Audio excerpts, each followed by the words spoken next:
Hello and welcome to this how-to video from Award-winning Outdoors. One of the most common Google searches on how-to is how to make pancakes, and I want to hit on that today because I learned some really cool tricks in Boy Scouts years ago. The first step is to make sure that your griddle or your skillet is the right temperature. And to do that, the old-timers said heat it until the spit dances on the griddle. Well, these days we're a little more refined and we don't spit on it. But you should be able to put a little bit of water on, and it should be hot enough it kind of dances and pops like that.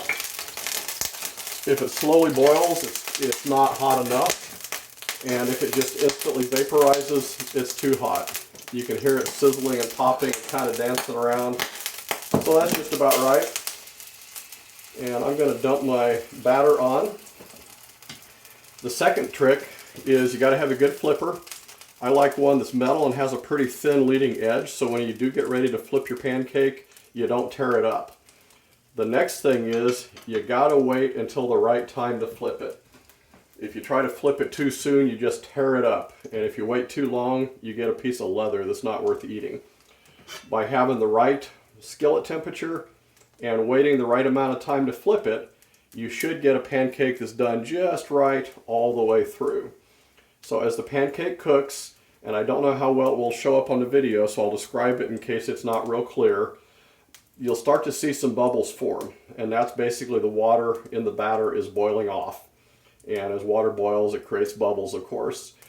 Initially, as those bubbles form, they're going to pop, and then when they pop, they're going to heal over. Don't do anything yet.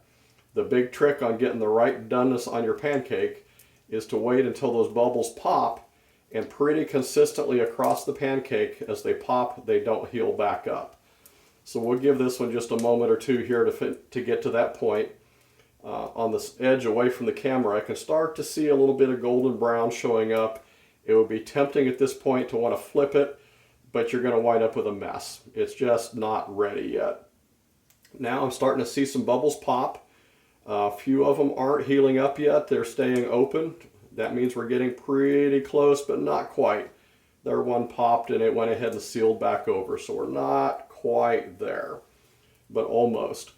Also, I didn't mention, because the skillet was ready and I didn't want it to get too hot, but you want to make sure you got some oil or some shortening or something on your skillet before you cook. I like to use olive oil for almost anything I fry, just because it's one of the healthiest oils available. It doesn't do nasty things to your arteries and stuff, and it's got a pretty decent flavor to it if it adds any flavor to your food. And now I'm starting to see some bubbles popping and not healing, so we're just about to the point that we want to flip this thing. Working their way into the center. They haven't all popped, but there's enough of them popping and staying open now that I think I can work my flipper underneath here, toss it over, and look at that, a nice golden brown pancake. So now we'll let it go just a few more moments. I've turned my heat down a little bit because I don't want it to get too hot and wind up burning. While that finishes, I'm going to grab a plate out of the cabinet here. And at this point, there isn't a big trick, I know, to know exactly when the other side's done, but you're close enough that it is okay to give it a few moments, and then you can kind of flip it back over, and I might give that just a moment longer, but it's just about ready. Give that just another moment. And I'd say that's a pancake that can go on the plate ready to serve. So here's our end result. Got a nice pancake that's evenly done on both sides, shouldn't be doughy in the middle, and it's ready to enjoy. One last hint, if you're doing a whole bunch of them, your batter may start to thicken up as you go, and you might need to add just a little bit of moisture to it. But beyond that, that's really all there is to it. Start when you can get some water to dance on the griddle. Cook it until the bubbles pop. Flip it, go a little bit longer, and you should have a nearly perfect pancake. Happy eating. You can like and follow me. Subscribe for more handy hints in the future. And check out my blog at awardwinning94.wordpress.com.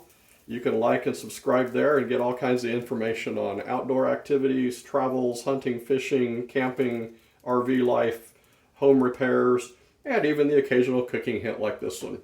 Happy eating.